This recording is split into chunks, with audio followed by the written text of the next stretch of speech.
Okay, folks, I think we're gonna start to come to order. What a full house there is tonight. On behalf of Chapel Hill Public Library and our community history program, welcome to this evening's program.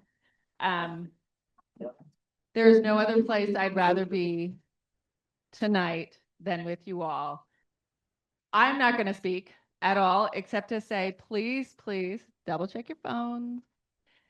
Don't be the person with your phone on. And the library does close at 8 o'clock. You will hear an announcement because I suspect we will still be here as we approach 8 o'clock. You will hear an announcement at 7:50 and at 8 o'clock saying we're closed. We get to stay as long as we want. So we won't keep you too long after 8, but we may well be here a little bit later because we have a very full program tonight. And for anybody who hasn't heard, there is some food across the hall. I believe there's still some food. Please help yourself. Restrooms are in the lobby. And now I'm going to hand it over to the real mastermind behind this evening's program. One of the hardest working people around, my friend James Williams. Here you go. Yeah. Thank you. And thank you, Molly. Good to see everybody. And things start as a seed, maybe an idea. It was probably a year or so ago that the thought of doing something for the 75-year anniversary of McKissick versus Carmichael occurred to me, and so here we are. I am James Williams. I'm the program chair of the Orange County Community Remembrance Coalition, one of the organizations sponsoring this event. And just briefly, OCCRC, as we're called, was formed in 2018 and really got to work starting 2019. And our main focus and mission is to educate and engage the public on the legacy of racial terror lynching in Orange County, but also in terms of how it impacts, our society today.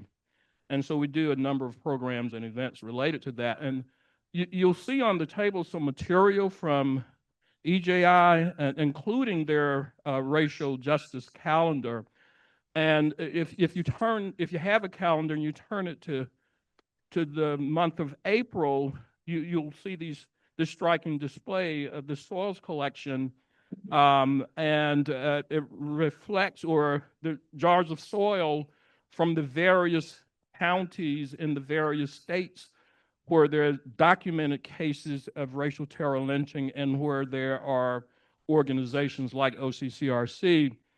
We have 6 jars of soil at Montgomery at that exhibit, but we also have 6 jars of soil for those same individuals that are in a display case. That case was first displayed here at the Chapel Hill Public Library, then at the library in Orange County in Hillsborough, and currently is at the Scarborough Public Library in the Drakeford building.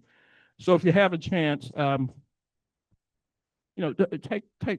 take a look at it and some of the wordings that describe those situations. I want to take a minute and thank the co-sponsors for this event, and that includes the civil rights, the UNC Center for Civil Rights, and the eminent Ted Shaw, the director, is here, and he will be one of our speakers this evening. The Orange County Office of Civil Rights and Civic Life, and the Chapel Hill Public Library and the community history staff, who has partnered with us on a number of occasions, and it's just incredible, their commitment and their passion for this work. And Molly and crew, thank you so much.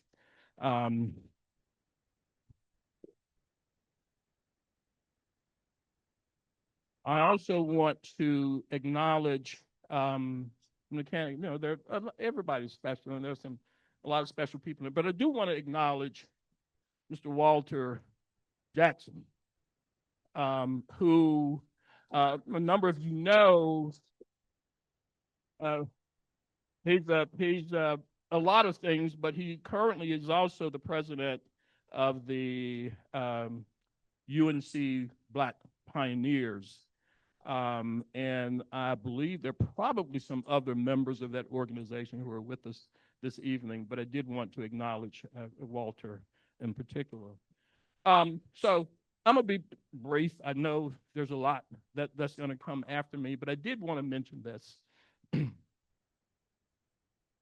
So in 1871, George Mapson from Wilmington, New Hanover County, the first Black lawyer to practice law in the state of North Carolina, 1871. He finished law school at Howard University. He was in that first class of 6 or 7 people that Howard graduated. Another name I want to mention, Lisbon Payne Berry. Lisbon Payne Berry was the first Black lawyer in Orange County, from Orange County, and the first Black lawyer in Orange County, 1882. He also was a graduate of Howard University's law school. So moving forward, in 1901, Peter H. Bell, first Black lawyer to practice law in my hometown, in my home county of Washington County. In 1901, he graduated from Shaw University's law school. Notice no reference to UNC or any school in the state of North Carolina, because Black people couldn't go to a law school in the state of North Carolina during that time. So Peter H. Bell, 1901, Shaw's law school. It was another 50 years before the University of North Carolina, and I use the term allowed because they didn't allow, they were forced to by court order to admit Black students. And so that's what this event is about today, to speak to that case, McKissick versus Carmichael, why it was necessary, the impact of that decision, not just on the law school or law schools, but on the university, UNC, but the university system at large, and what it means to us today. That's what we will be talking about here. So in terms of the order of events, the first presenters will come up and do just like I'm doing. I mean, they can be here at the podium, or they can hold the mic and walk, but it will not be a panel discussion. The second group will be a moderated panel discussion. So the first person that you will hear from once I close my mouth or stop talking will be Donovan Livingston, Dr. Donovan Livingston, who, among other things, is the Poet Laureate for the town of Chapel Hill. He's an award-winning educator, a spoken word poet and public speaker. I won't go into his whole bio, it's in your materials. He has a PhD from UNC Greensboro in educational leadership and cultural foundations. And he also is the chair of the Carolina Black Caucus. So you'll hear from him first. He will do a couple of spoken word pieces and maybe some dialogue. And then we're going to hear from Donna Nixon. Donna Nixon is a retired clinical professor of law and electronic resources librarian at UNC. She taught advanced legal research and other courses there. She received her law degree from Stanford Law School and MSLS degree from the University of North Carolina at Chapel Hill. And she did what I think is the definitive research and an article on this case and its ramifications for the UNC Law Review. She will be our second presenter this evening, and then I'm sorry. Yeah, thank you. And then we will hear from Professor Irving Joyner. I mean, there's some people who you say don't need any introduction. He probably fits that category, but he's a longtime professor at North Carolina Central University's law school, and he's so much more. He's a man of the people. He's been on the right side of justice and this quest for freedom and equality since I've known him, and I've known him about 50 years. And so he was fighting the fight then, and lo and behold, he's still fighting. And so we'll hear from him, and then Attorney Ralph Frasier. Ralph Frasier is a well-known attorney, not just here in the state of North Carolina, but his work carries him across the country, really. But he's also an entrepreneur, and you can read his bio. He's involved in a lot of activities for the public good. He's also a board member of the North Carolina Association of Black Lawyers, and he is the son of Ralph Frasier Sr. So I think it was in 1953 or 54 that his father and his uncle filed a lawsuit 55 to desegregate or to allow undergraduates to attend UNC. And so he'll speak to us, related to that and the ramifications of that. And I think, Nick Courmon, who's both a student. He's working on his master's in history, African American history, at North Carolina Central University. He's also an award-winning spoken word artist. We will hear from him also. I might say a few words about him before he actually comes up, and so I'll just leave it there. Are we good? Okay. So, Donovan, Dr. Livingston.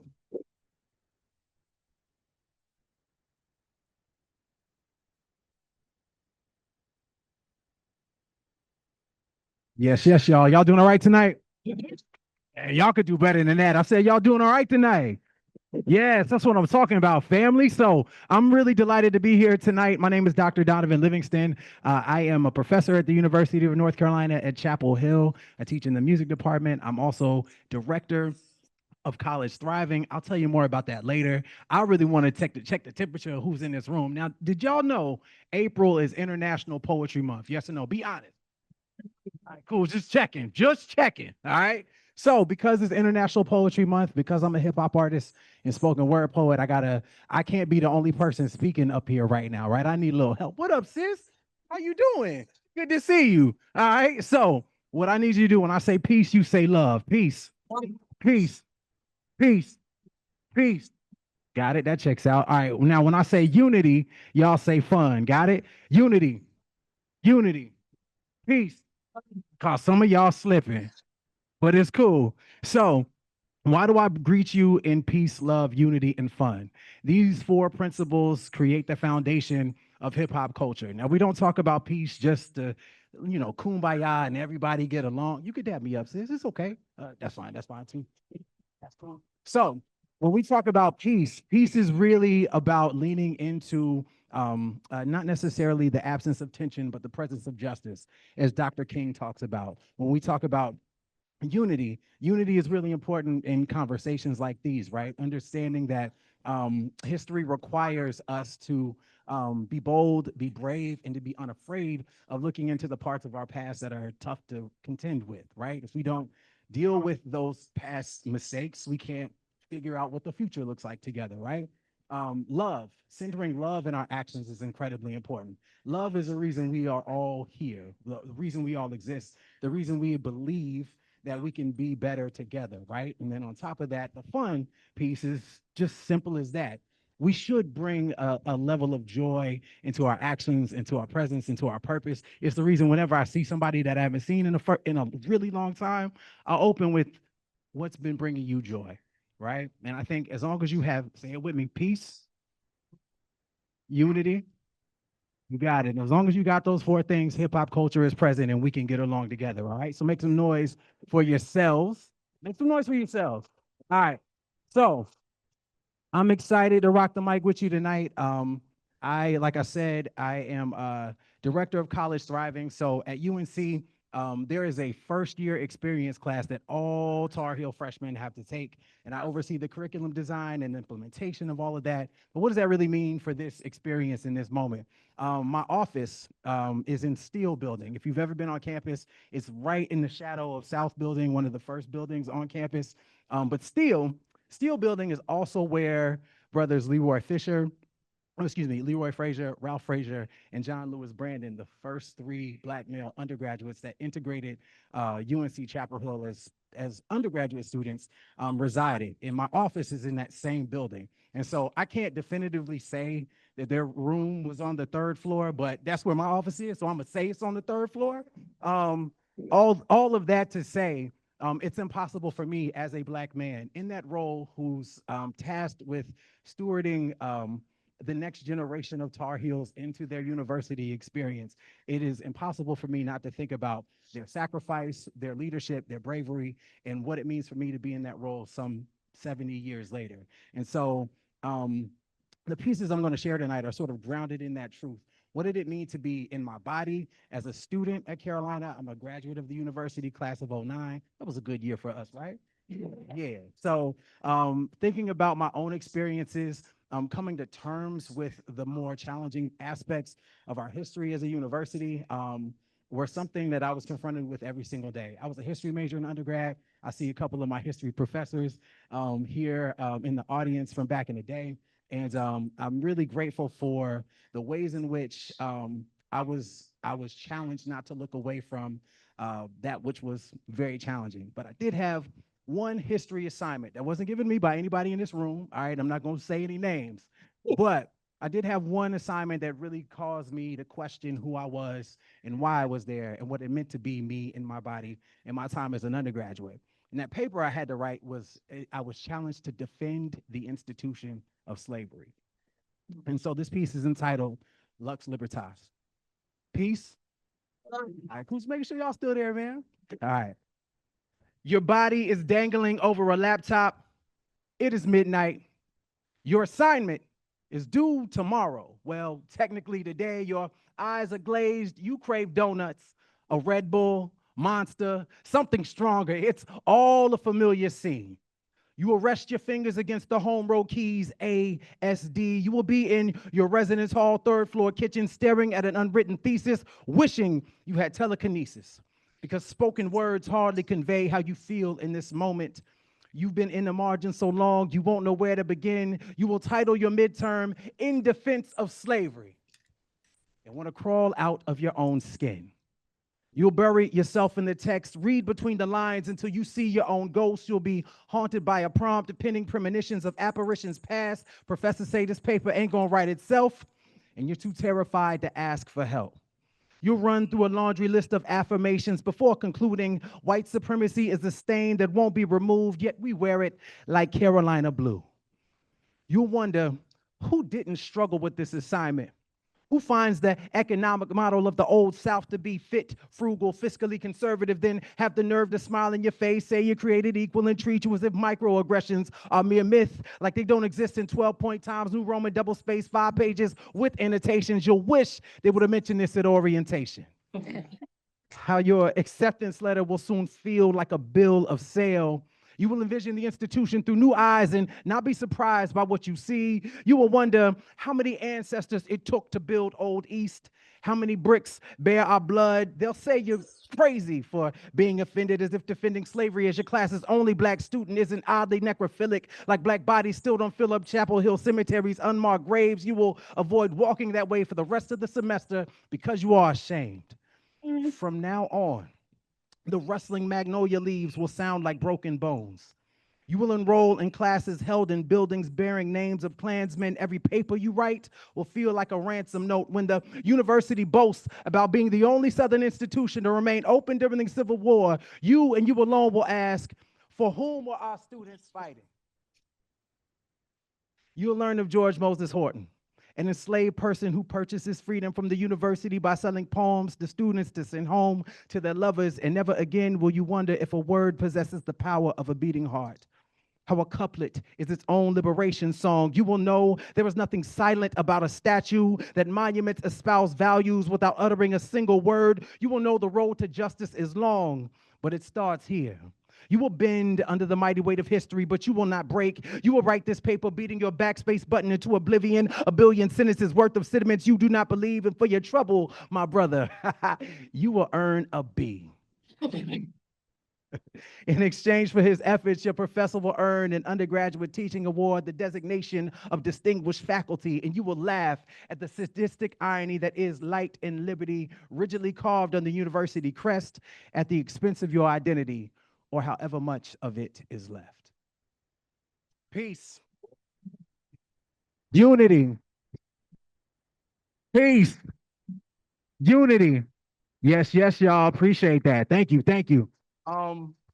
So yeah, man, your boy, I really did get a B straight up, man. That's real talk. You can check my transcript for that. But yeah, it was one of those moments where you're really forced to contend with the reality of the space that you've been called to learn and grow and imagine your future was built by the hands of ancestors who looked like you but did not have access to the education or the opportunity that the university espoused. And to be a university of the people, the nation's first public university, it always bothered me that my own story wasn't written into the fabric of the university, but it didn't stop me, right? Something about that history, that story motivated me to say the hands that laid the first stones that gave rise to what the place we know and love as the University of North Carolina at Chapel Hill might not have been built for me, but I am here now and we're going to make the most of it. And so through all of my experiences at Carolina, I always was intentional about the ways in which I built community, the ways in which I surrounded myself with people who affirmed me, who saw things in me that I didn't see within myself. And it's why I'm proud to say I'm advisor for the Black Student Movement today, chair of the Carolina Black Caucus, and poet laureate for the town of Chapel Hill. I mentioned George Moses Horton, who really was an enslaved person who resided in Chatham County, who was purchased on loan to serve campus. And I really feel a deep rootedness here because my own existence as a poet in this place is carved into what it means to call Chapel Hill home. That being said, the last piece I want to leave you with, real quick, is my brother Nick Courmon in the room? Is Nick here yet? Not yet. It's all good. I say that because he's a brother of Phi Beta Sigma Fraternity Incorporated, Blue Phi, till I die. I want to shout out my brother Victor Glover, who's circling the moon right about now. And I think it's just really important to acknowledge that we out here, yo, in the sky, in the room. You know what I'm saying? So yeah. And thinking about spaces, right? And spaces that belong to all of us. I think that is a prime example of what it means to belong, no matter where you find yourself or no matter where you land. And so, as life has it, I carved out a career in higher education. I was inspired to help students transition from high school to college. And again, it inspires me to be in this college, a director of college thriving role. But in that time, you know, I began to see myself as, you know, as I got new positions in the academy, finished my PhD, became a professor and assistant dean and all these other things that I've been throughout my journey. There's some things about your identity that you just can't shake. Assumptions people make about you and your body and why you have the audacity to be where you've landed. And so this next piece, my last piece, is entitled, "Why Do You Ask?" And I think it reflects sort of the continued frustration and confusion around what it means to see folks like me in spaces of power and authority. So one more time, peace, unity. Yes, yes, y'all. For as long as I can remember, I've always avoided campus tour groups. Now, don't get me wrong. I love the pageantry of it all, the wonder, the school colors, the looks on hopeful faces traipsing about the quad. And it's odd because I was a tour guide myself back in the day. Perfected that patented backward stride. I could provide every detail of every building, its history, revealing every wayward tradition from the tip of my tongue, all of our minors, majors, best places for blankets on blades of grass, every lab, library, lecture hall, the caf, thirsty Thursdays, freaky Fridays, and bar crawls, all the things kids would ask with bated breath when they thought their parents weren't listening. But these memories send me to a dark place.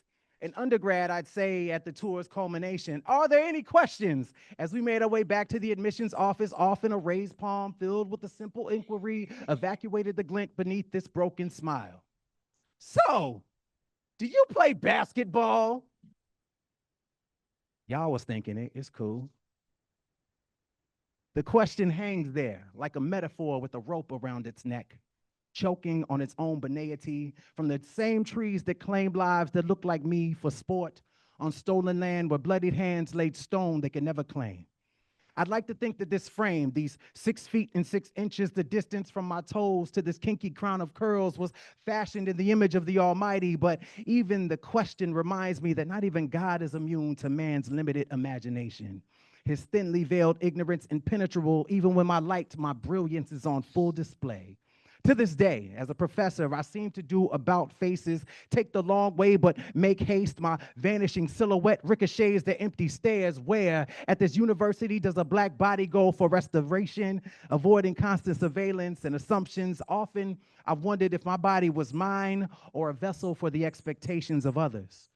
The question hovers. Like a hawk does its prey, brandishing talons. I used to wonder whether conversations were capable of puncturing skin. They do. How your talent in this community, if you're a darker hue, is frequently reduced to what you produce through hard labor, through sweat and practice, March Madness, student bodies being conditioned to see us as monolithic. Well, no, I'd reply.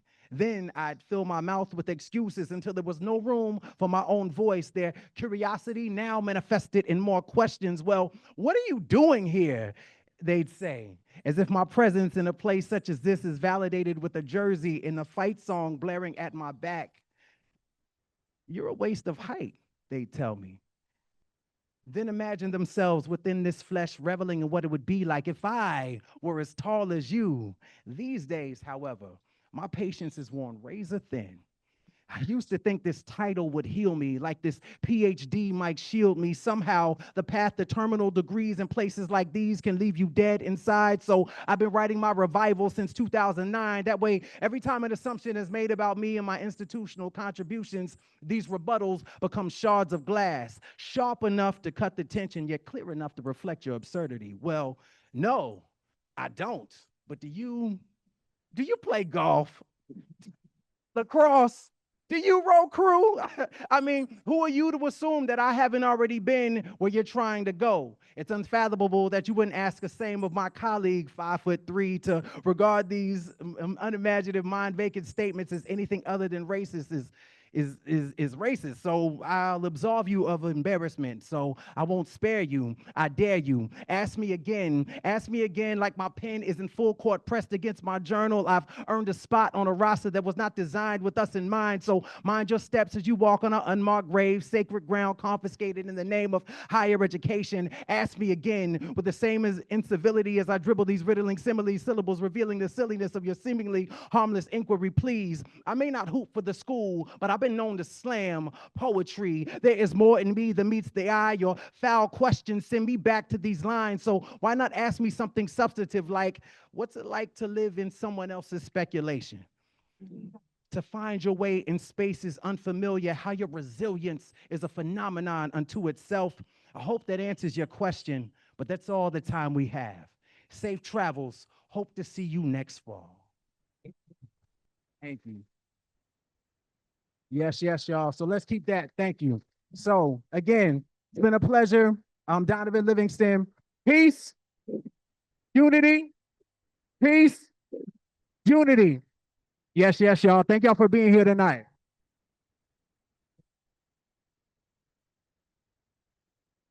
Thank you, Professor Livingston.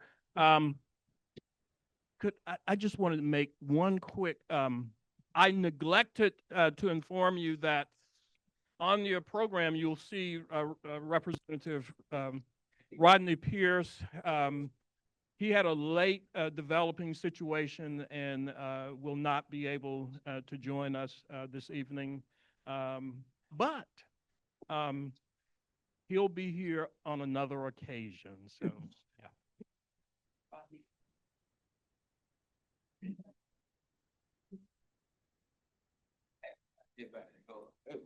And Donovan mentioned Steel Building. The top floor of Steel Building is where Floyd McKissick and the other young men were roomed, and they refer to it as the buzzard's nest. So again, my name is Donna Nixon. I'm a retired clinical professor of law and electronic resources librarian from UNC Chapel Hill Law School. And I am so thrilled to be here with you tonight. And I just see so many movers and shakers and just wonderful activists here tonight. I just want to say, I'm just still digesting all the great words that that Donovan gave us. But we're living in very interesting times, very dangerous times for our democracy. I just want to remind you, though, that as unprecedented as these times are, we can comfort ourselves somewhat with the knowledge that we've overcome other major crises in this country before. So a few years ago, I was privileged to document the story of McKissick v. Carmichael.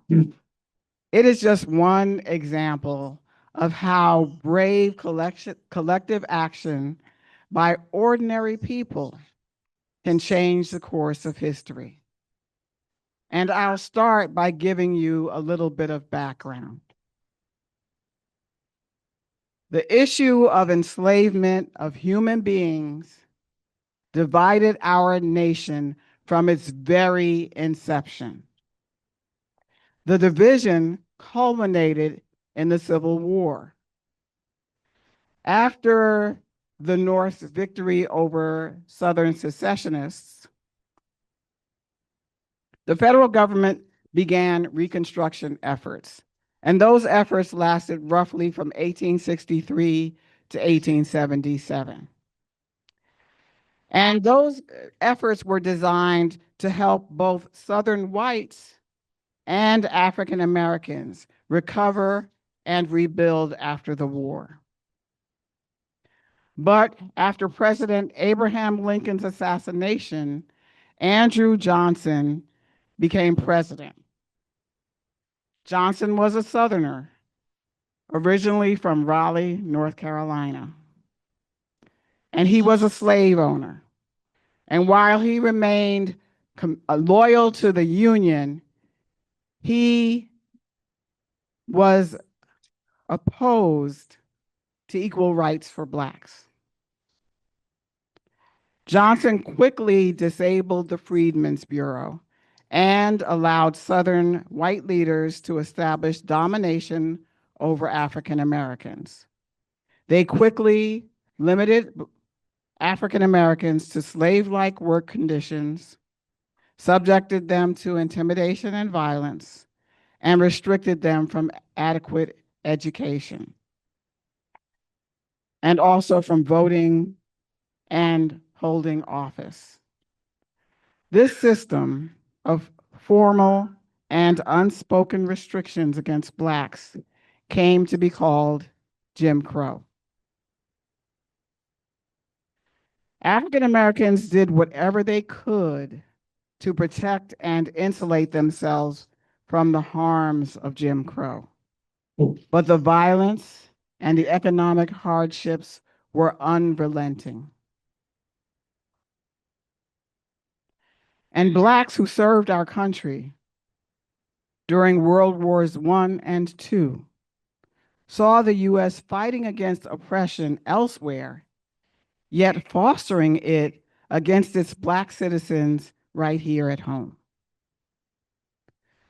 So more and more individuals and organizations emerged to push for rights for African Americans, especially between the 1930s and the 1960s.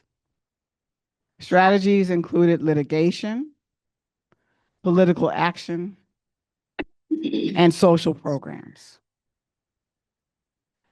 Activists right here in North Carolina were pivotal in this wave of activities, which came to be known collectively as the Civil Rights Movement.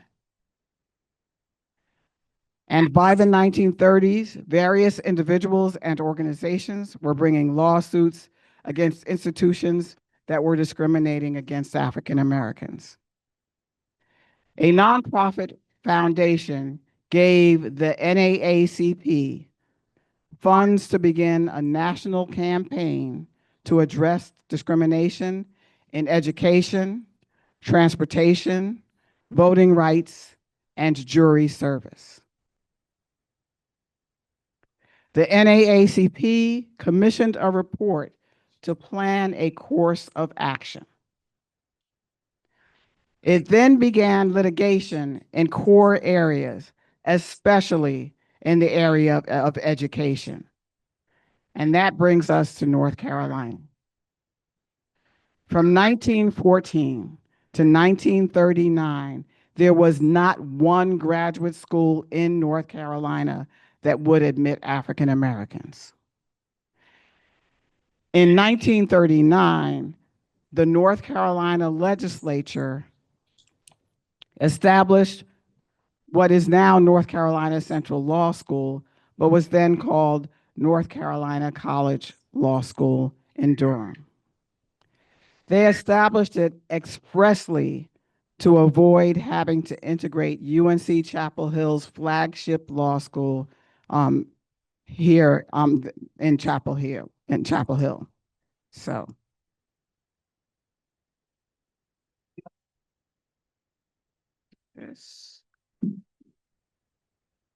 this is a letter. This is a letter from the president of the UNC system, instructing the chancellor at UNC Chapel Hill to tell the law school dean not to admit any Negro students and to refer those prospective students to the North Carolina College at Durham. But the legislature utterly underfunded and under-resourced North Carolina College's law school. So in 1949, the NAACP partnered with local North Carolina attorney Conrad Pearson, who was a friend and former classmate of Thurgood Marshall at Howard Law School, to bring a federal lawsuit against the University of North Carolina at Chapel Hill. They recruited Harold Epps and Robert Glass, two North Carolina college law students who applied to UNC Chapel Hill and were rejected.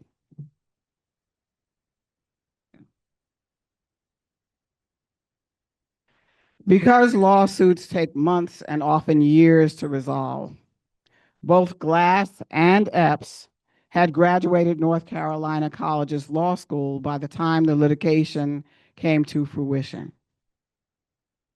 So Floyd McKissick and Harvey Beech were recruited to be substitute plaintiffs, and the court allowed them to intervene.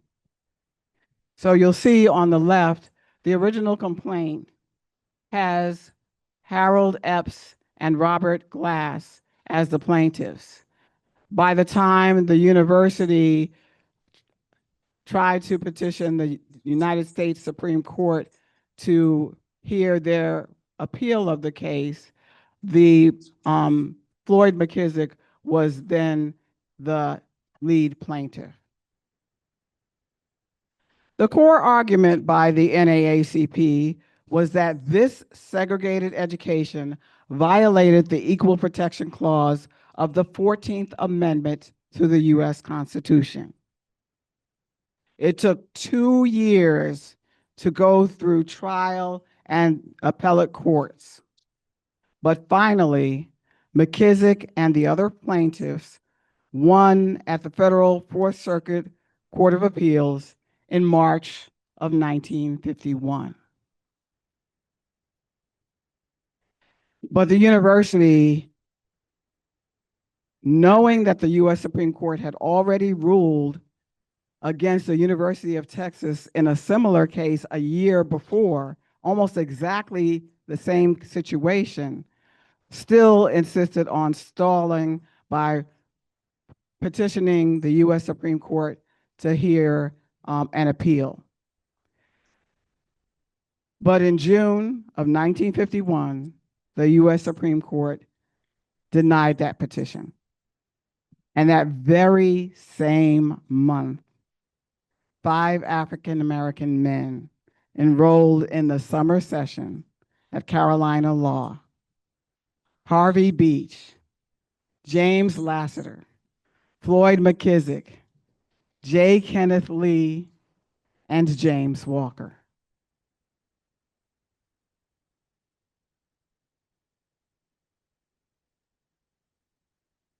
But their struggles were not over, y'all. At UNC, they were confronted by intimidation, threats, and discrimination. But they also found allies and experienced moments of breakthrough.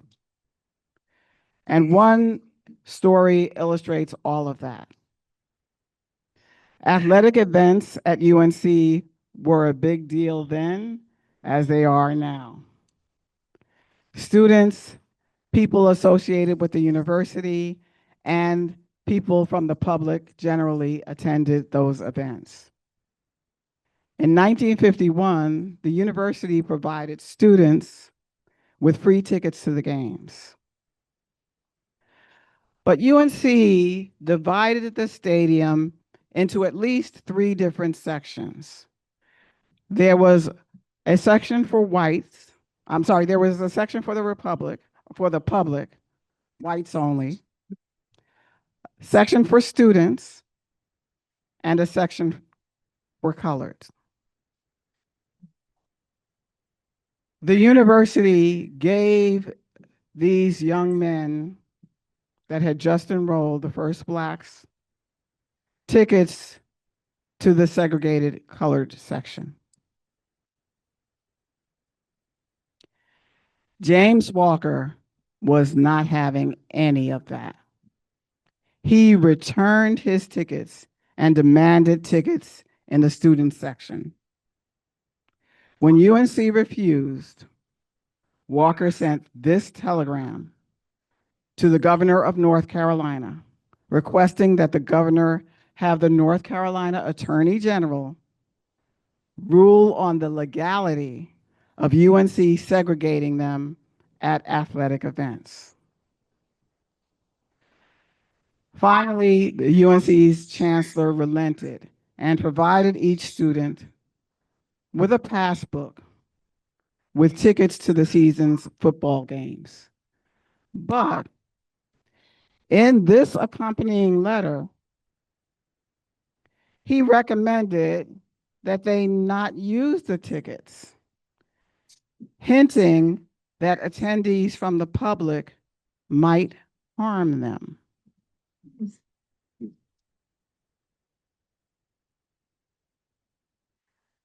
The young men decided to use the tickets despite the chancellor's warning. They sat in the student section, but they were surrounded by friendly white students who had deliberately traded tickets with other students so that they could provide a protective barrier around the Black students. So that is just one example of what they have had experienced at UNC. I will now turn it over to the next speaker to give you more of a sense of the experiences of the young men. Thank you.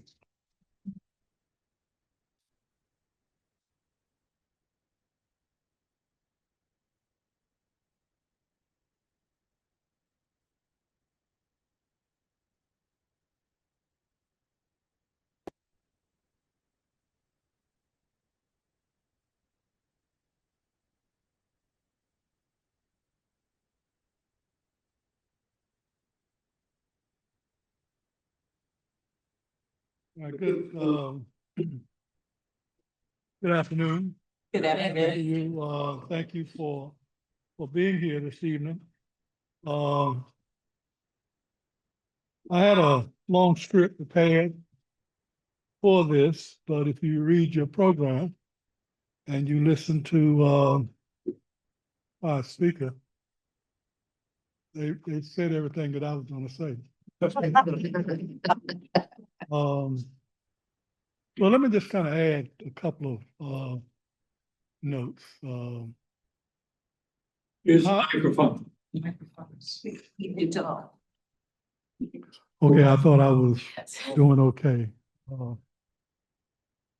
One of my heroes in life is Floyd McKissick, who I worked with for years. One who I knew as a civil rights radical. And in that day, if you were a civil rights advocate, you were a radical. You were crazy. That's why you were a radical. But Floyd started out his civil rights career as a teenager in Asheville. And during those days, he would challenge Jim Crow rule there in Asheville. So he started out with a history and a background that carried him into the military, as many of the students at North Carolina College School of Law had when they entered. Many of them had served in the military and experienced the what we call the double D, the defense of the country, and then the destruction of Jim Crow as their goals. But Floyd was a special hero of mine because I was, as a teenager, a member of the Congress of Racial Equality. At the time that Floyd became the national director of Congress of Racial Equality. In fact, he had just taken over as from James Farmer at that time. And I had just left school at Long Island University in Brooklyn. And Floyd, being a part of CORE, recognized that President Zeckendorf, who was the head of Long Island University, had put it up for sale because he wanted to get out of the business. And Floyd came to New York. That's where I first met him. And so we're going to set up a meeting with Zeckendorf because we can use that institution. And because I had been a student there, I was in a position to help arrange the meeting. And we had a group of, I guess, 6 or 7 people who went in to meet with Zeckendorf and members of the Long Island University Board of Trustees. And there was, I guess, an hour, half an hour, 45 minutes of small talk among the group. And then Floyd talked about what he wished to achieve by becoming a part of Long Island University, or Long Island University becoming a part of CORE. And of course, Zeckendorf was very impressed with his plans. And then he finally said, well, let's just get down to the nuts and bolts. How much do you propose to pay for the college? And Floyd looked at him quizzically, said, nothing. We want you to give it to us. And I looked at him, I said, this man was crazy. He said, yeah, we want you to give it to us. It's a tax write-off. And all of the money that you have, you can use that as a tax write-off for years. Mm-hmm. And I said, that's my man. That's my man.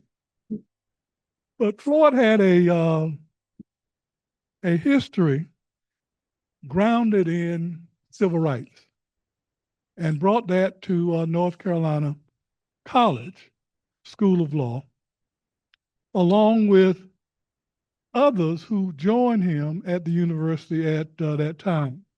So in 1949, when the lawsuit was filed, Harold Epps and Robert Glass, who went on to become the first African American on the Connecticut Supreme Court, the law school had 28 students.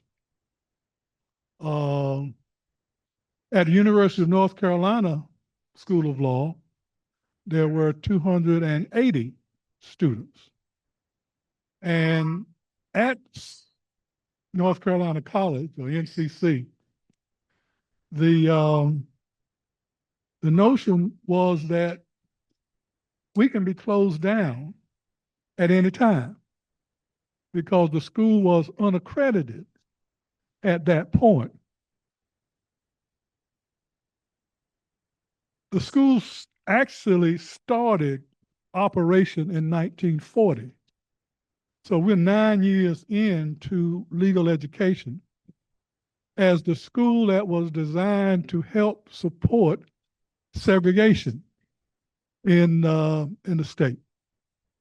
And the idea was presented to the chancellor, or the president at the time, and he was not going to turn it down because he was interested in growing the university. And so when the General Assembly, following the Missouri versus Gaines lawsuit, talked about this notion of separate but equal, and if you have equality and you have virtually equal facilities, then that satisfies the 14th Amendment.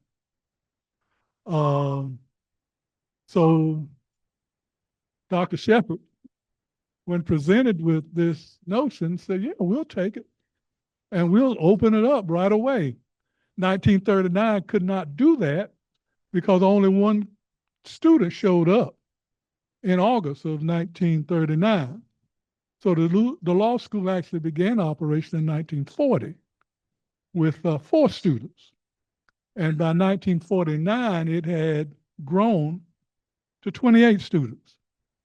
And of the 28 students, roughly a third of them were from out of state, Robert Glass being one of those. Glass was from Alabama and was at Central on a basketball scholarship. Glass was tall and he could hoop. And even though he spent 4 years at the university, the college at that time, as a basketball player, he was deemed by the court not to be a resident of North Carolina. And therefore, he was dismissed from the lawsuit because he wasn't a resident. Then as to Epps, he graduated in between that at that time. And then there were interveners who came into the case. And of course, Floyd was one of those, eagerly so, because it was a part of his rebel nature to be a part of anything that was challenging to Jim Crow. And brought along with him Harvey Beech, who practiced law 12 miles away from where I grew up in North Carolina. He was from Kinston, North Carolina. And then James Lassiter, who was from Selma. He ended up practicing in Winston-Salem. Robert Walker, who was from Ahoskie, who was one of the interveners, along with Nevins, Walter Nevins, Perry Gillard, who ended up voluntarily being dismissed from the case before the case went before the court. Judge Hayes, with the U.S. District Court for the Middle District of North Carolina, held that the law school satisfied separate but equal, that North Carolina Central, vastly underfunded, as has been mentioned, with 28 students, 6 faculty members, was equal to University of North Carolina at Chapel Hill, that had been in operation since God created the world, and had professors who were renowned across the state, worked in the legislature with legislators to help develop laws, had published all kinds of law review articles, were a member of the ABA, accredited by the ABA, and then the American Association of Law School, AALS. At the time, North Carolina Central did not match on any of those levels, had not been certified or given accreditation by the American Bar Association nor AALS. It would not be until 1950 that North Carolina College obtained ABA accreditation. But Judge Hayes of the District Court for the Middle District of North Carolina declared that they were virtually equal. And the equality that existed between them made it clear to him, especially in light of the fact that if you graduated from North Carolina College, that you were in the best place that you could be, because no white lawyers would hire anyone who graduated from North Carolina College, mainly because that they were African Americans and that they were not qualified. And therefore, since you can't get a job working in the white part of the profession, then you are in the best place that you need to be, because your only clientele will be that of African American. So that is the community that you need to be a part of, and therefore I declare as the judge that that's the best site, best place for you to obtain this education. And of course, the NAACP, under the guidance of Thurgood Marshall and Conrad Pearson, appealed to the Fourth Circuit Court of Appeals. And looking at the factual basis that Judge Hayes had set before him, it became a laughable proposition for him that there was no way that North Carolina College measured up to the reputation and the resources and opportunities that existed at University of North Carolina at Chapel Hill. Therefore, they reversed the decision and ordered the Judge Hayes to direct the university to admit them. Now, they went on to do great things. McKissick, of course, is renowned all over the place. Harvey Beech was a country lawyer. He grew up in Kinston, went to Morehouse College, that's in Georgia, for you, those of you who don't know. Came back to Kinston and opened up an entertainment venue there in Kinston to attract entertainers. That was a part of the old Chitlin circuit, where African American entertainers, James Brown and the like, would come through town, and they would put on shows, and people would come from all around just to be a part of that environment. But Harvey Beech made big bucks from this entertainment venture, which then supported his entry into the law school. At the time, the tuition at Central was $50 a semester for in-state, and well, that was big money. Those of you who were from back in that day, you know, $50 for in-state students, $62.50 for out-of-state students, and of course, a third of the student body came from out of state at the time.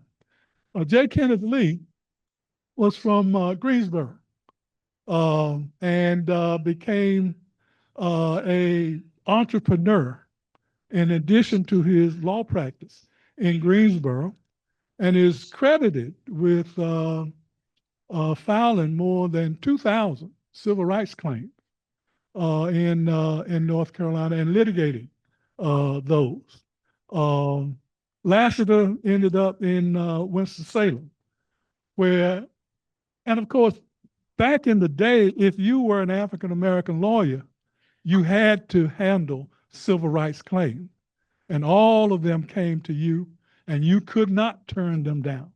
You had to deal with those cases. So those early African-American lawyers were all pressed into this notion of litigating civil rights cases, along with the work of the Legal Defense Fund, cooperating with Thurgood Marshall, that they were able to push through in North Carolina, these cases. So what we will find as we work through all of this is that every civil rights case filed in North Carolina from 1940s all the way up until 1970s, the 1970s, were engaged in by attorneys from the North Carolina Central or North Carolina College at the time. Later, it became North Carolina Central University. So Floyd then, and Ralph is going to come up and talk about the case involving his father, his uncle, and James Brandon. Now, so I'm going to stop there because my time is out and my little speech that I had intended to present is of no use in the service. So, pass.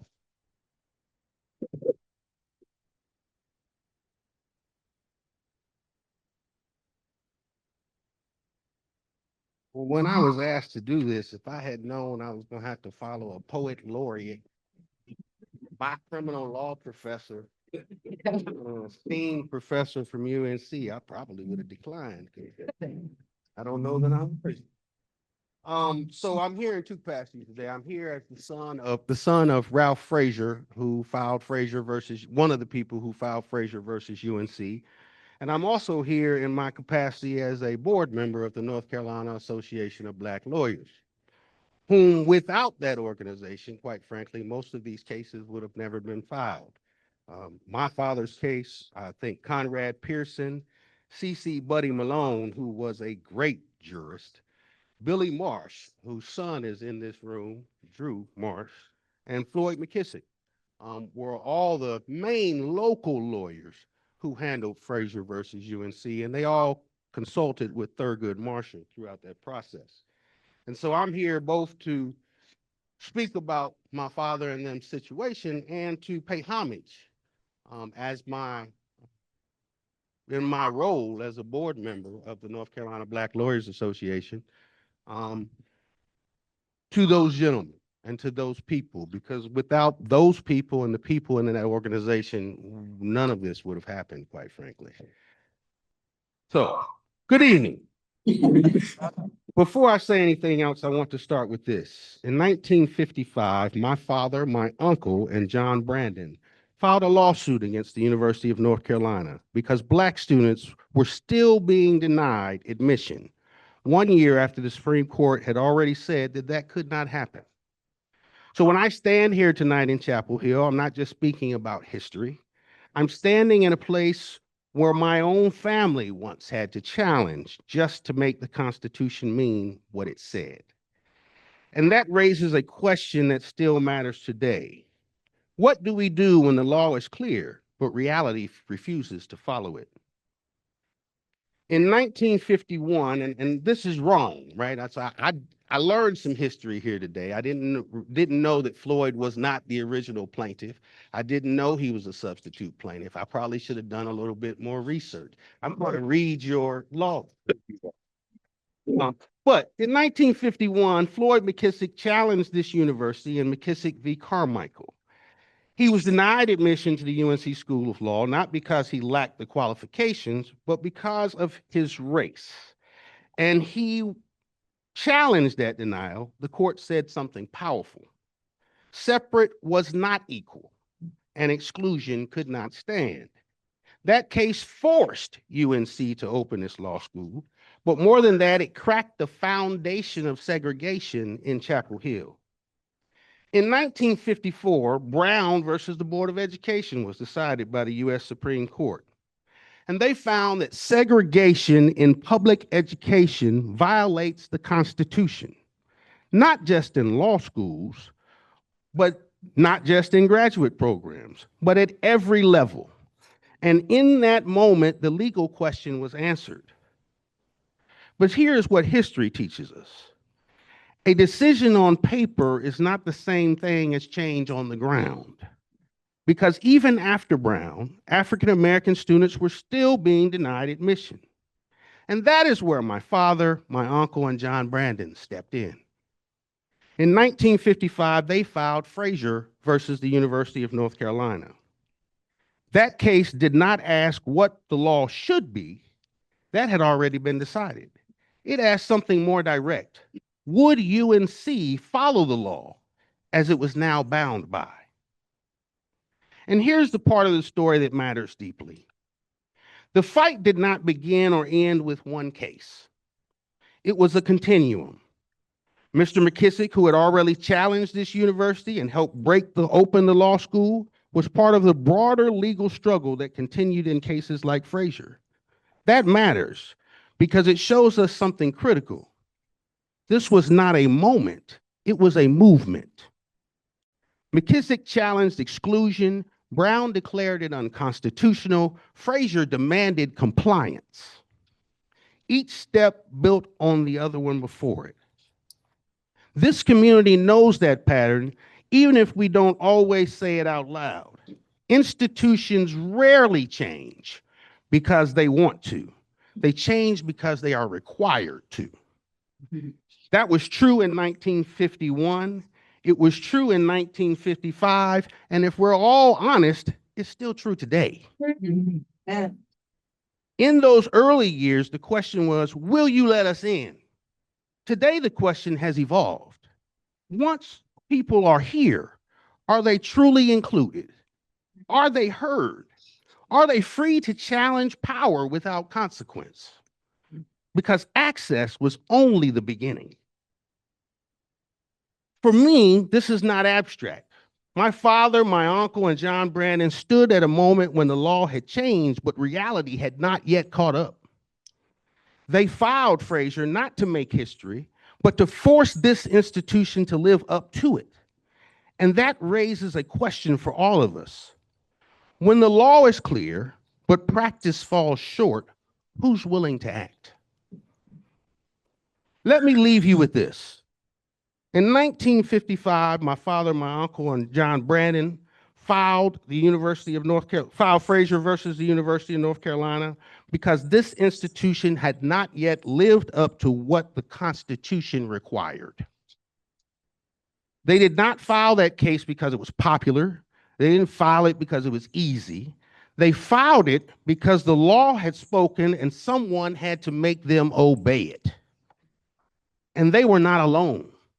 They stood in a line of people like Floyd McKissick, who challenged this same university, not knowing how history would remember them, not knowing what was happening was wrong. And that is what thread the connection, that's what threads the connection between then and now. Because the question has never really been changed. Not whether the Constitution says something, but whether we are willing to make it real. So tonight here in Chapel Hill, I leave you with this. The Constitution is not self-executing. It does not walk into institutions and enforce itself. It does not correct injustice on its own. It depends on people willing to speak, people willing to challenge, people willing to stand in uncomfortable spaces and say, this is not right and it must change. That was true in 51, it was true in 55, and it's still true today. So the real question for this community is not about the past, it's about the present.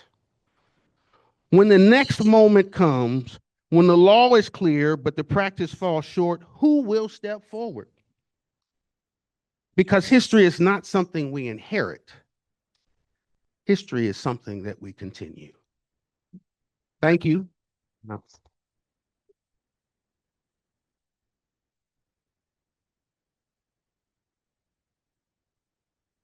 Thank you, Ralph. And let's give another hand to all of our speakers so far.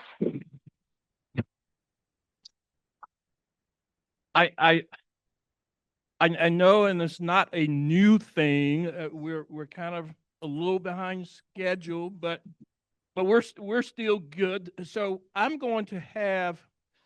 So this next segment will be a moderated panel, and Lloyd Kramer.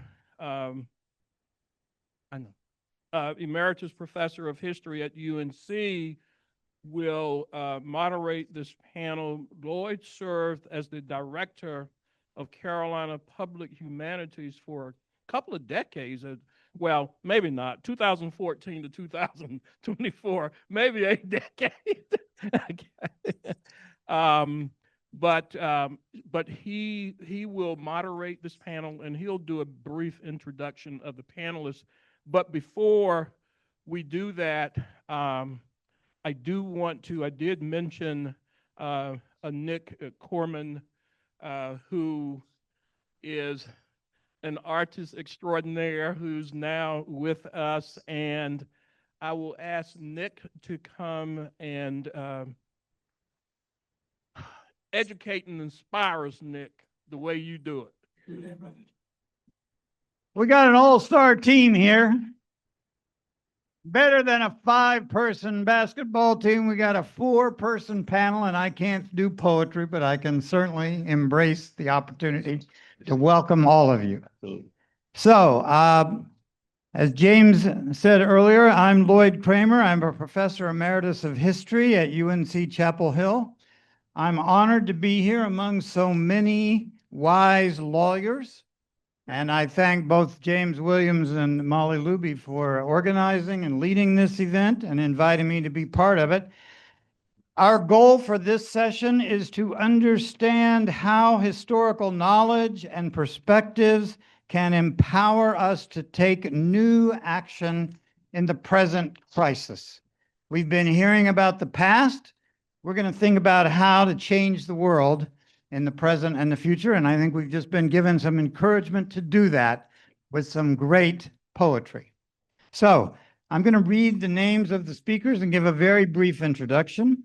The first is Jean Nichol, an award-winning professor of law teaching courses in Constitution and federal courts at UNC. He was president of the College of William and Mary, law dean at the University of Colorado between 1988 and 1995, and dean at UNC's law school from 1999 to 2005. He has authored several books, most recently, Now What? How North Carolina Can Blaze a Progressive Path Forward. And he's published articles in numerous law reviews and the Supreme Court Review. And as many of you know, he's been a columnist for the Raleigh News and Observer for 20 years and the Charlotte Observer and Durham Herald for many years. And that 20 is correct. Not 10, but 20. After that, we have Samuel Scarborough, right? Who I'm pleased to say is a third-year student at Carolina, double majoring in history and Black studies. So you know how wise he is already. From co-founding the Black Student Union at the nation's #1 ranked public high school to serving as the youngest member of the Durham Community Safety and Wellness Task Force, and his current advocacy work at UNC's Black Student Movement, Samuel is deeply committed to building on the foundation of his Black ancestors' sacrifices to imagine and create a better world for Black communities and people. And thank you for being here from the university. Following him, we will have Floyd McKissick Jr., a name that resonates already in this room. Thank you for being here. He received an AB degree from Clark University in Massachusetts, as well as a master's degree in regional planning from UNC Chapel Hill. He went on to receive a master's degree in public administration at Harvard and later received a JD degree from the Duke University School of Law. There's nothing wrong. No, it's okay. It's okay. His current interests, areas of practice include business law, criminal defense law, administrative law, and family law. He joined the firm of McKissick & McKissick in 1990 and has previously served as a member of the Durham City Council and currently serves as a member of the North Carolina Senate. Thank you for your service. And our fourth speaker is Ted Shaw, the Julius L. Chambers Distinguished Professor of Law and the Director of the UNC Center for Civil Rights. He teaches civil procedure, election law, and social justice lawyering. He's received numerous awards for his humanitarian and legal services to diverse communities. He attended Columbia University Law School as a Charles Evans Hughes Fellow. He then practiced as a trial attorney in the honors program of the U.S. Department of Justice, Civil Rights Division in Washington, D.C. In 1982, he joined the staff of the NAACP Legal Defense Fund, the LDF, where he worked for over 26 years and litigated cases related to education, housing, voting rights, and capital punishment before coming here to UNC. Thank you all, and I'm going to ask you to use your microphones and hold them as close to your mouth as you can do that, because we have people online who have trouble hearing. So, Gene, we'll start with you. Each will have about 10 minutes to explain all of the problems of the world as they see them. Thank you. Thank you very much, Lloyd. I'm flabbergasted that I don't even deserve to be in this room, much less on this panel, much less starting out this remarkable program. So I tried to explain that to James, who wouldn't have any of it. And I do everything that James Williams wants, like most people in this room do. But I'm looking at this panel, Sam, who's so terrific, Ted Shaw, who was a real civil rights hero, Floyd McKissick, God almighty, Senator Floyd McKissick, who last year I was able to do a research project interviewing Floyd about the Racial Justice Act in North Carolina. It was astonishing, and he's an astonishing treasure for us. I am glad, though, when I think about it, not to have been on the first panel. Irv Joyner's on the first panel, and I have done, it's fair to say, 5,000 or 6,000 programs with Irv Joyner. At every one, or virtually every one, when Irv is announced and we're getting ready to go, the entire room says that Irv Joyner is the most beloved lawyer in North Carolina. I'm very conscious of the fact that no one has ever said I was the most beloved lawyer in North Carolina. So you can kind of see my grievance. I was thinking about this, though. I would like to say this. I'm so moved by this room and the folks in this room. And one of the things Ralph Frasier said resonates deeply to everyone here. And that is that the United States Constitution is not self-enforcing. Civil rights are not self-enforcing. I'm always conscious of that with my own students. We spend all this time talking about cases and fancy lawyers, but not so much talking about the litigants. And this room reminds of the litigants and the family of the litigants. Let me mention this. It's slightly off topic and not. One of the great honors of my life, I've had an odd life. One of the great honors was, I don't know, 10 years ago or something. I was invited down to Clarendon County, South Carolina, for a family reunion of the Briggs family and the Delane family. Those were the lead plaintiffs in Briggs against Elliott, which was one of the Brown against Board of Education parties, one of the four joined cases to be Brown against Board of Education. And every year on May 17th, the extended Briggs and Delane families get together and have this massive family reunion, which marks the contribution of their grandparents, great-grandparents, focusing on Joseph Delane, Reverend Joseph Delane, who gathered up at Thurgood Marshall's request, the 20 folks who had to sign the petition in Briggs against Elliott.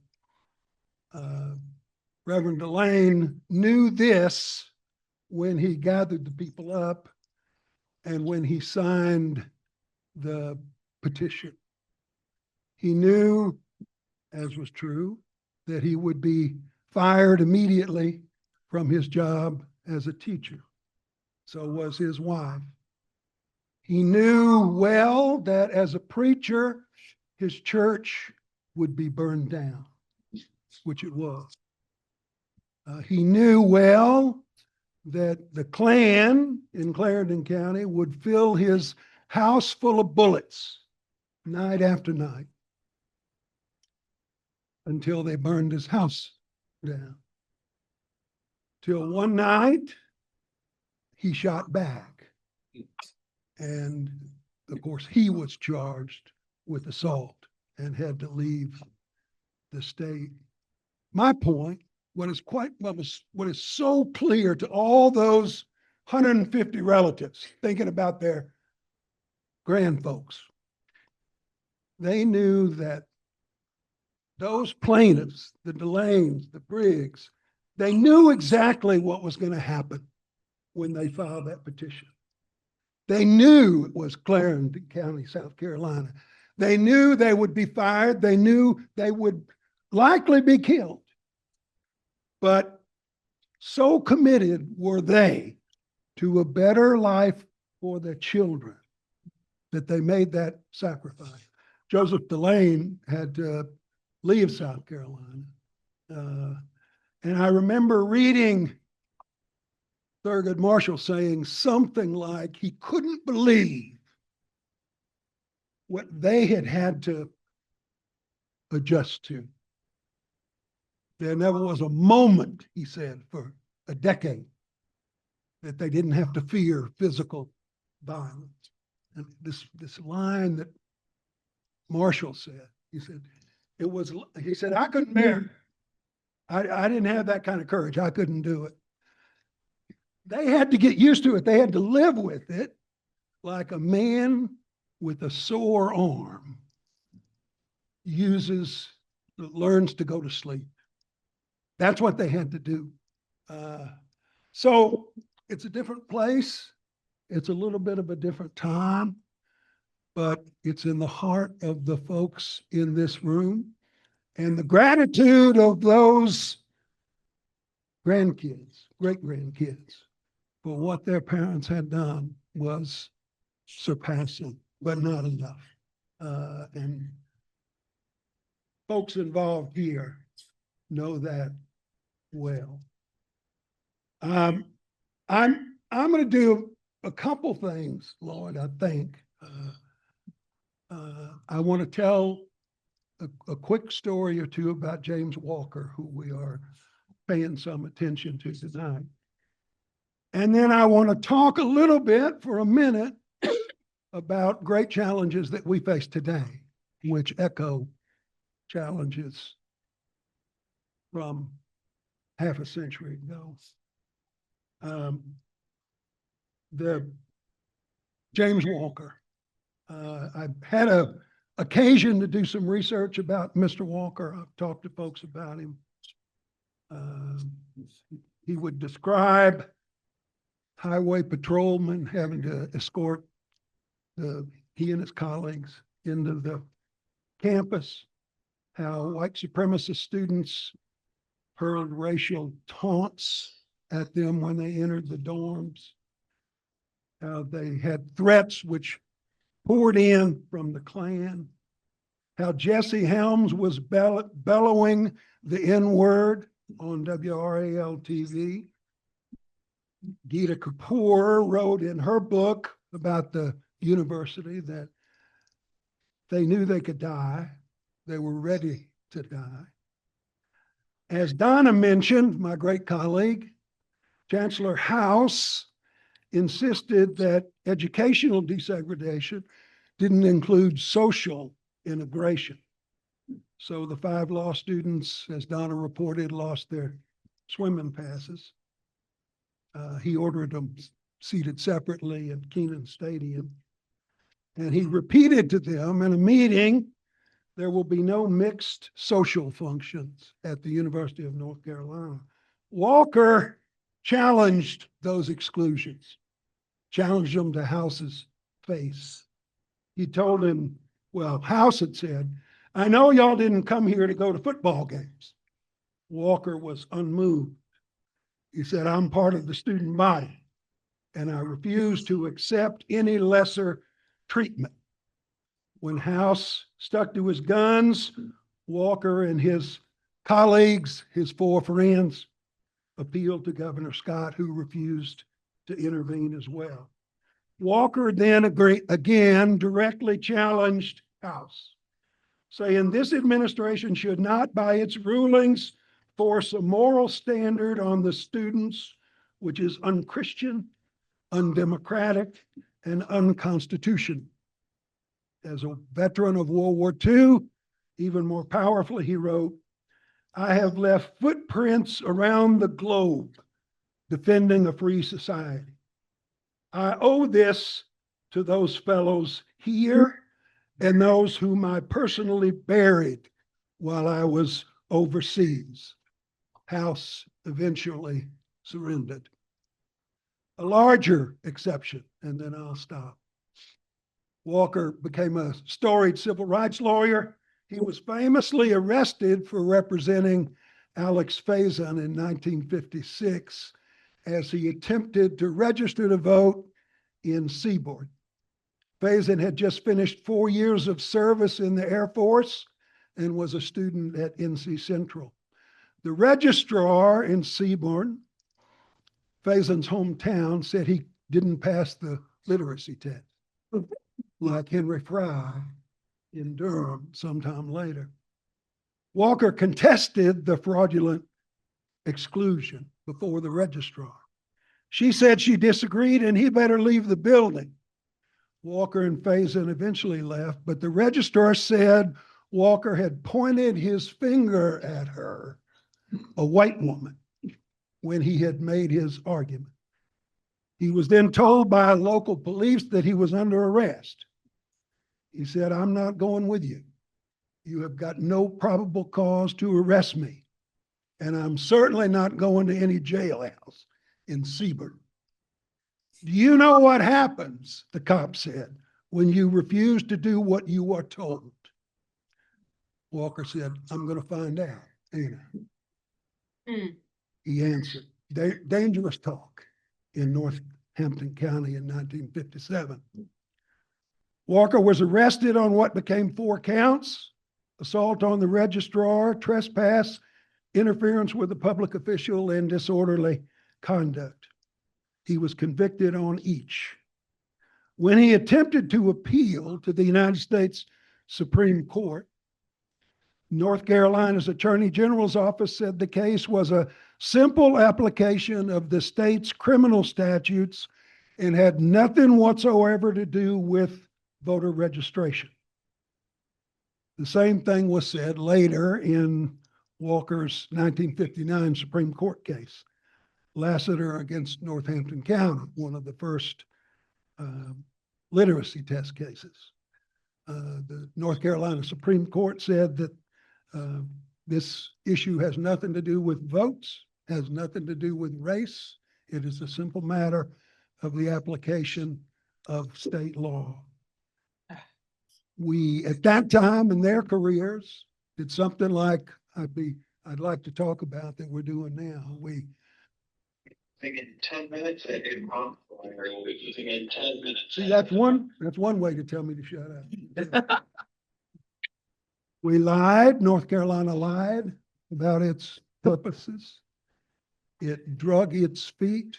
It refused compliance, just like has happened so powerfully in the last 15 years in North Carolina, and we face again today. I'll be happy to talk more about that, but let me turn it over to the next speaker.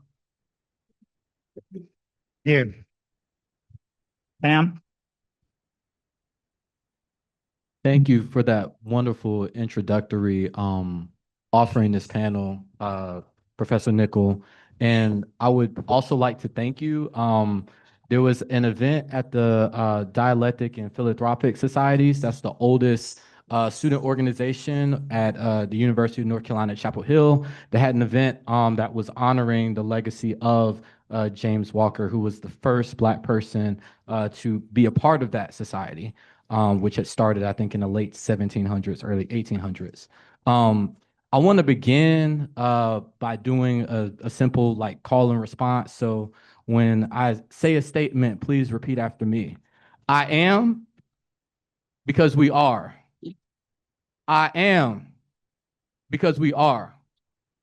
We are weapons of mass construction. We are weapons of mass construction. We must love each other. We must support each other. We must organize for each other. And we must forge our future. Thank you. I want to start that off by just having us do that together because I think it's important we share voice in this room. I want to start my remarks by grounding it in my family legacy. My mother's in the back. And when I think of my mom's side specifically, it's inherently tied to the University of North Carolina. The people that enslaved my ancestors here in the state of North Carolina were the Cameron family, who were the primary benefactors of the University of North Carolina at its starting days. Every day I go to class, I park like right by the McDonald's on Franklin Street and walk down Cameron Avenue, the street named after that family, every single day. And it serves as a constant reminder of the legacy of the university I'm dealing with and how it's tied with my family and my own history. And to kind of piggyback on some of the discussion that you were opening up, Professor Nichol, I want to also talk about the current conditions of Carolina. And when I was thinking about this, I was talking to my brother Derek back there, and it was hard because I didn't know where to start. There is so much that has happened in the past 15 years. I don't know where to start to begin showing the historic similarities. We can start in the past week with the Daily Tar Heel releasing some bad taste, racist information in their journals. We can go to the reversal of diversity, equity, inclusion programs, not only at the University of North Carolina, Chapel Hill, but across the UNC system. This is not only affecting our public, PWIs, but it's also affecting our public HBCUs, such as North Carolina Central University, Winston-Salem University, Winston-Salem State University. We could turn to the centers that both of these esteemed individuals have led at the UNC Law School, the UNC Poverty Center that did groundbreaking research on the state of poverty in North Carolina, that being shut down by the Board of Governors. The role that the UNC Center for Civil Rights has played in litigating cases, their ability to litigate being taken away by the Board of Governors. And whenever I begin thinking about, okay, these are all the things that are happening, I'm trying to find the diagnosis, where to trace this back to. And it starts with McKissick versus Carmichael. As soon as that decision was made, not only did it lead a tide that I think all of us in this room are part of, that is a tide for social justice, that is a tide towards, as Dr. King would say, towards bending the moral arc of the universe towards justice. At the same time, there was a backlash tide that was created as well. And one of the people that I single on anytime I give a talk like this is a person by the name of Art Pope. I'm not sure if you've heard of this person. You've probably gone and purchased goods from one of his stores, Roses, variety wholesalers. But he is one of the political masterminds and economic backers of the movement to resegregate North Carolina. I'm just going to call it what it is. It's to resegregate North Carolina. It's to continue the project of his ancestors and the ancestors of all of these people that are advancing this cause. And so when I began to look at his legacy, when I began to look at what he has done to the university system, it led me to the Board of Governors. The Board of Governors, for those who don't know, is appointed by both, is actually appointed by the General Assembly, and then the Board of Governors also plays a role in appointing a Board of Trustees at every single institution that is publicly funded in the state of North Carolina.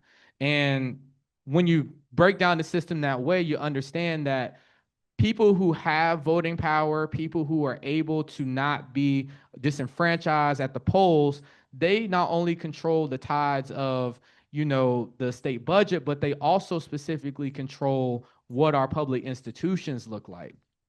And so when I look at the Board of Governors, you can go on their website right now.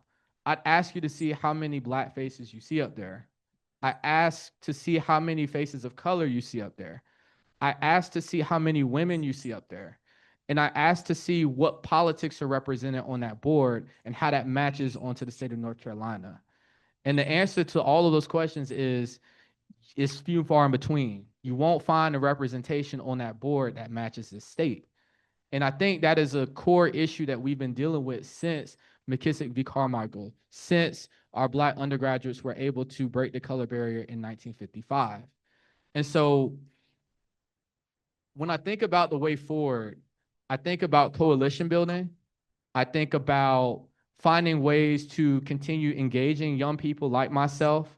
We have to do the work of listening to you all because you all have knowledge, you all have wisdom, you all have fought different battles before, that if we simply just listen to you all, we won't have to go through those same battles ourselves.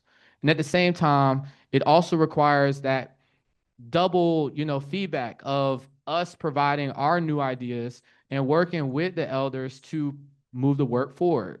It's going to take a little bit of passing the baton, and that's difficult, but it's necessary for the work to be continued. It's necessary for the movement to be sustained, because it's a movement after all. It's not a collection of people that just want to talk about doing something. It's about doing something. And so I look at the current state of Black Carolina, and it's hard some days. Not only with the reversal of, not only with the banning of DEI in the UNC system, we also had the reversal of affirmative action on the Supreme Court level. And in addition to Harvard University being known as, you know, the first major university in the United States, University of North Carolina, Chapel Hill was also up there, the nation's first, or it's disputed. University of Georgia has a case as well, but we're considered the oldest public university in the nation. And so when I look at my classrooms, there aren't as many Black students there as there were 15 years ago. Sometimes when you go in the Daily Tar Heel and you see reports about the admissions data, the university will, in bad taste, say that the percentage hasn't changed. But if you actually go through the UNC system database, you can see that the numbers have dropped off. For my class, when I was first getting in, it was 7.8% of the student population being Black. When you go into the class that's under me, it's just over 6.1% of their class that was Black. The most recent class is just over 5%. So that's right. Yes. Black North Carolinians are at least 20% of the state of North Carolina. That doesn't sound like balanced representation. That doesn't sound like the university of the people, as UNC Chapel Hill likes to pride itself on. And I think the last thing I want to part with is this idea of light and liberty. It's the university's motto, Lux Libertas. It was something that Dr. Livingston, my advisor with the Black student movement, spoke on earlier. And when I think of recent fights like we had for our Black student space, the Upendo Lounge, it's hard to really put that idea of light and liberty into play when we're constantly fighting to see that liberty play out every day as Black students on campus. And I have to speak up for not only Black students, but other communities as well. One of the things that I've seen that unites this struggle against the reemergence of a kind of Jim Crow of apartheid that they're trying to impose is what's going on in the standpoint of U.S. imperialism. And it comes straight from the mouths of the people that are on the other side.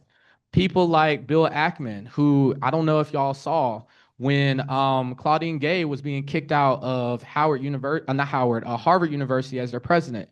He was the main person pushing that fight. When the frat brothers were out there beating up my classmates at Carolina's campus, the person that sent the most money so that they could run a party after was Bill Ackman.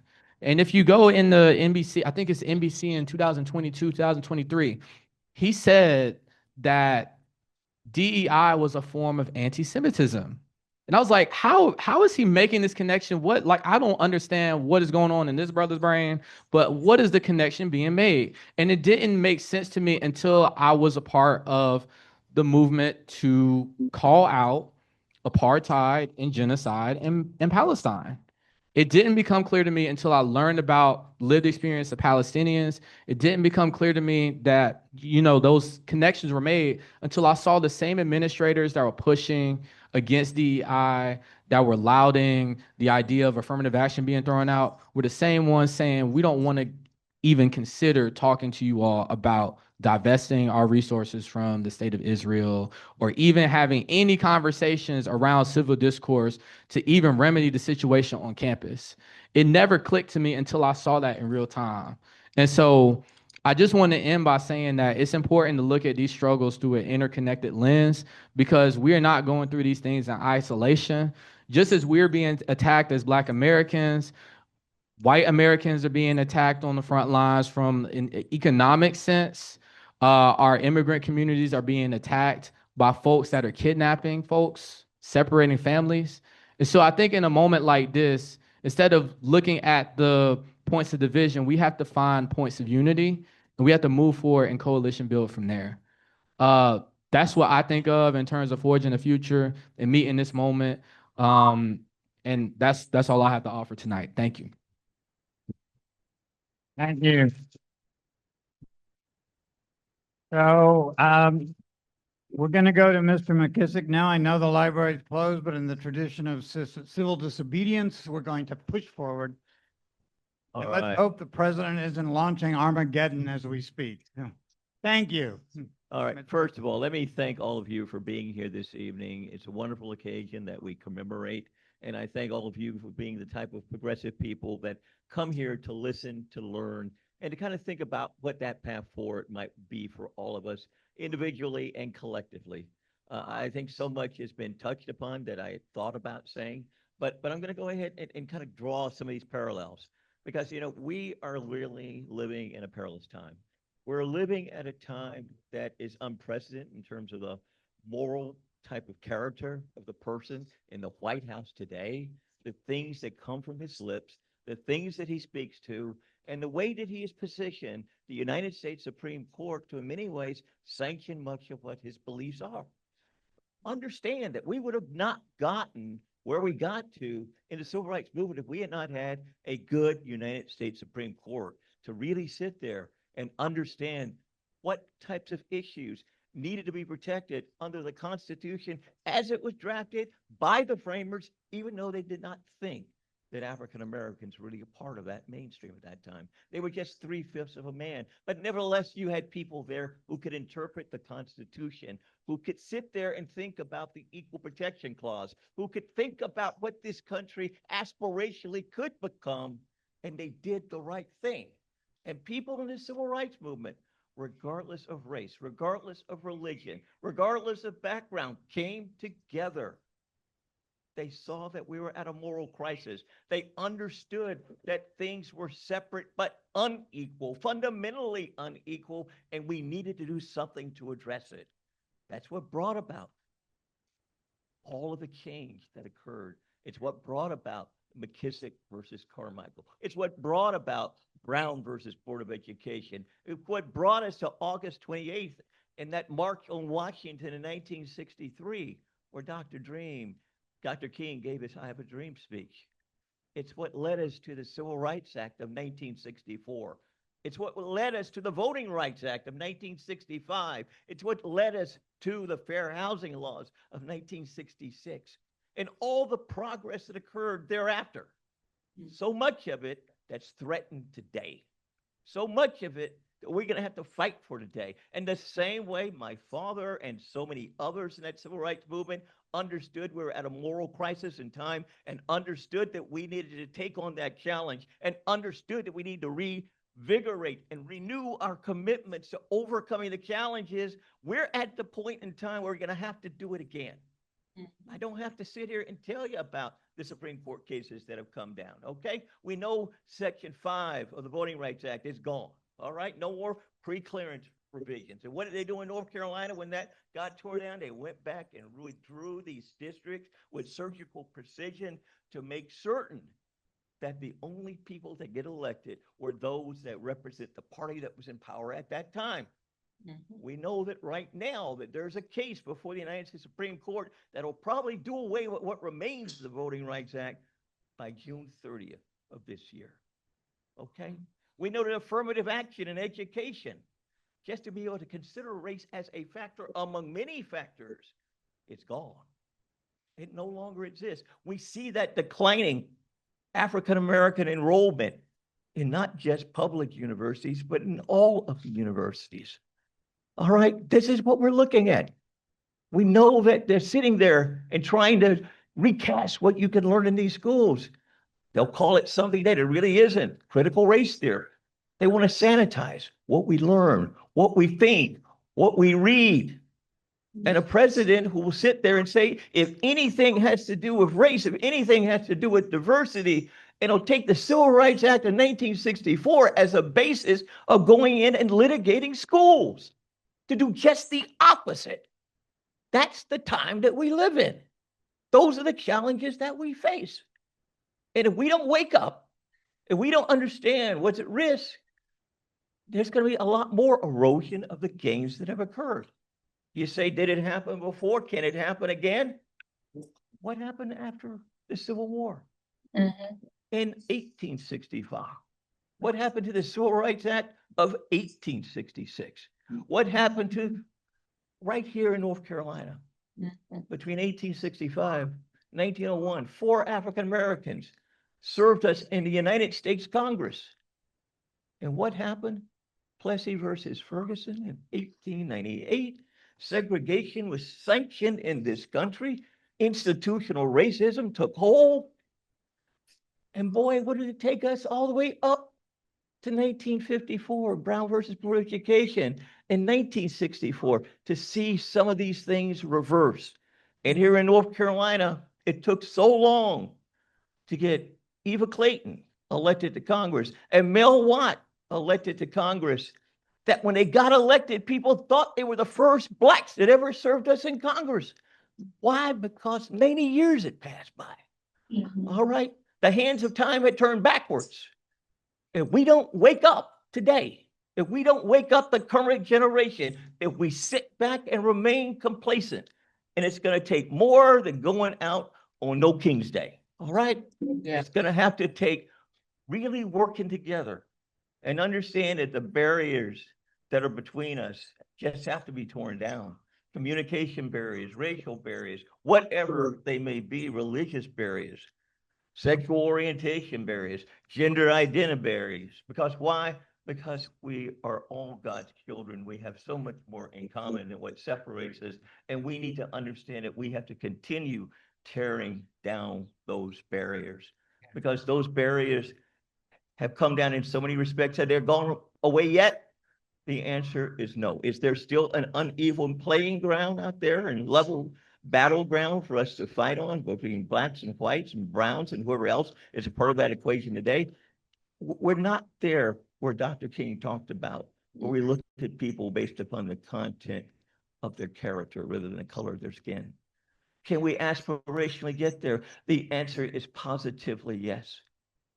But will it have to occur incrementally? Yes. But if we don't sit back, if we sit back and we don't get mobilized and we don't have a game plan, we don't have a strategy. Understand that notwithstanding what happens with the Voting Rights Act, we still have to get people out to vote on Election Day. There is no such thing as any year that's an off-year election that we can't get out there and vote.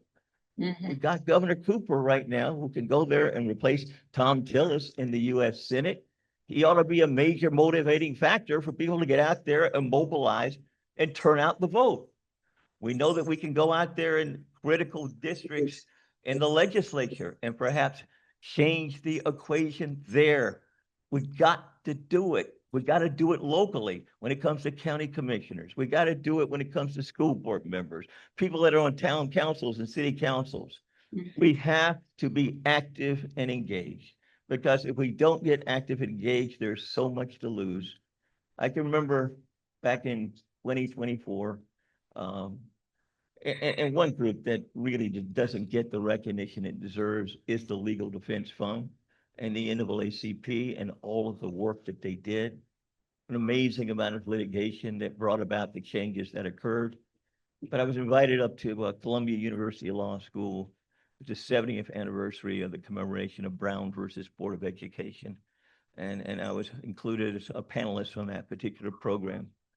And of course, I could sit there and say that day that I was one of the beneficiaries of Brown versus Board of Education. I was that student who integrated schools at the 6th grade level. And when I went in that classroom, they'd never seen a Black student before in that 6th grade at that school at that time. And they looked at me as nothing more than a glorified chimpanzee. They looked at me as someone who could only in life hope to become a short order cook unless I was an athlete and I could go out there and play baseball, football, or basketball. They didn't think I had the intellectual capacity to contribute to anything. They thought I was inherently inferior. And every day I went in that classroom, I had to break down those stereotypical images and perceptions of who I was and what I could become and what I could aspire to in this world. But you know what? I and so many others did that. I and so many others were that first generation that was able to get into opportunities educationally, academically, within the boardrooms, within politics, and in so many other aspects and avenues of our lives. And I represent part of that generation that benefited from Brown. I'm part of that generation that has been able to aspire and get out there and become active, involved, and engaged in so many respects. And I will frequently say, if I'm meeting with students, that if you looked at everybody in that 6th grade over at Northborough Elementary School and said which one of these students in all of 6th grade, or perhaps in an entire school, would one day go on and get graduate degrees from Harvard and Duke, Carolina, who would have the opportunity to work in the nation's capital with major law firms, represent Fortune 500 companies, as well as individual litigants, would fight for tearing down apartheid in South Africa, who there would one day become a member of city council in Durham and go on and enact policies and legislation for a first time that impacted our community, who there would have one day served in the state senate, who there would have passed legislation such as the North Carolina Racial Justice Act and so many other bills that had transformative impacts. If you ask those questions and they looked around that school and looked around 6th grade, nobody would have picked me, all right? But yet I'm the only one that did it.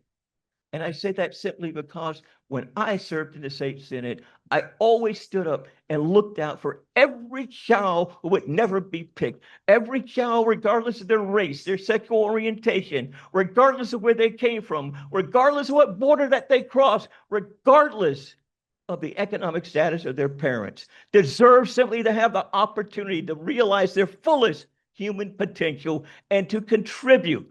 Because that's what Brown versus Board of Education provided us. That's what it gave us an opportunity to do. And that is what makes America great. That's what we're a part of. That's what we have to continue to fight for. That's what we have to renew our commitments to. And that is what we can think about as a path forward.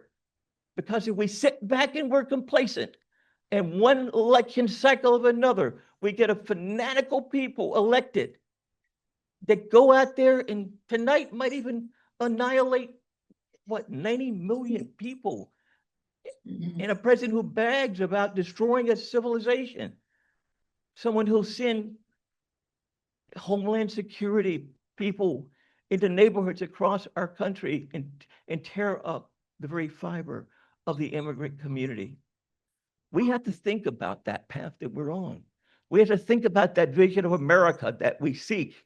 We have to say to ourselves, how do we continue this battle? How do we continue this fight? How do we strategize? How do we organize? And how do we carry on and pass that proverbial baton to the next generation so that they have the opportunities that I have and so many others had, and that we can collectively know that we will pass on a better America, a more equal America.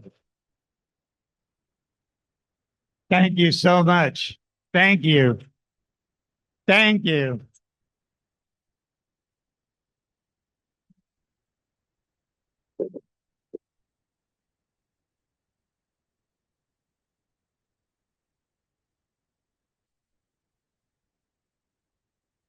And now for the final wisdom, we turn to Professor Ted Shaw. Well, I'm thinking about two things you've heard before when people speak, that everything has been said, but it hasn't been said by everybody. I'm not going to try to do that. I want to acknowledge my friend and colleague James Williams for seeing that we do what we did tonight. I want to honor my colleague Lloyd Kramer, who I recently found out is also my neighbor. I just want to say a couple things really briefly. One, I had planned to talk about Julius Chambers. I hope that everything that I would have said, you already know. I'm not going to take the time to talk about Julius. I do honor Adam Stein, his partner, who could talk about Julius better than anyone else in this room. But I knew and loved Julius. And if you don't know Julius's story, read this biography of Julius. Julius Chambers by Richard Rosen and Joseph Mosnier. And I encourage you to read it. As I encourage you to read Dr. Jenneray McNeil's Groundwork, the biography of the great Charles Hamilton Houston. If you don't know who he is, read that book. I honor, of course, Irving Jones, my colleague and friend. And I just want to leave you with one thing really very quickly. I am a bibliophile, why it's wonderful to be in this place, which reminds me of the other thing you've heard people say, those of you who frequented night spots at one time, you heard people say, you may not have to go home, but you sure have to leave this place. Well, that's true here now, but I want to leave you with this. I read a wonderful biography of Frederick Douglass a few years ago by David Blight, one of my favorite historians. When you read a good biography, it's like you're living in real time with the subject of the biography. And although I know the story, I teach to the case. When I got to Dred Scott, that part of the book made me feel like I had never seen that story or read that story. I didn't know it. And I thought about what a moment of despair it was for African Americans, because the Supreme Court not only said that Dred and Harriet Scott were returned to the state of enslavement once they were brought back to Missouri, but that no person of African descent, North or South, free or enslaved, could ever be a citizen of the United States. Think about the despair that Black folks and those who fought for their liberation who weren't Black felt in that moment, how hopeless that moment was. And I thought about that, and I thought about the time and the moment we're in right now. But here's what I want to also leave you with.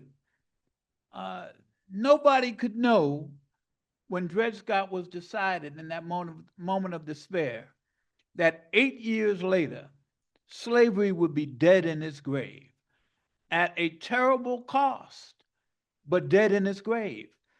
And another few years, and there was the 14th Amendment. And then, although it was imperfect because of the sexism that was part of it, then the 15th Amendment. Here's the point.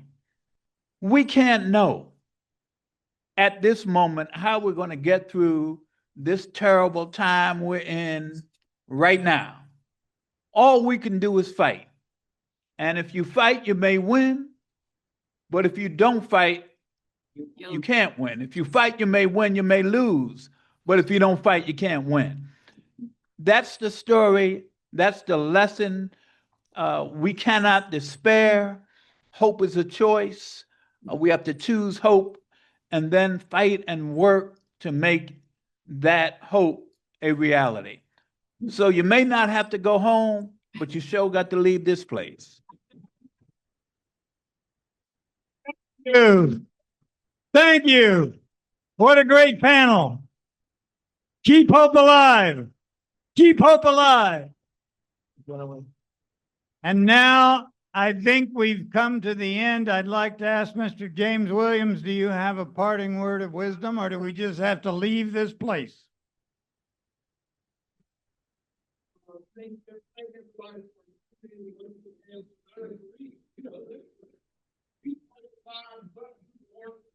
Yep. Got to do the work.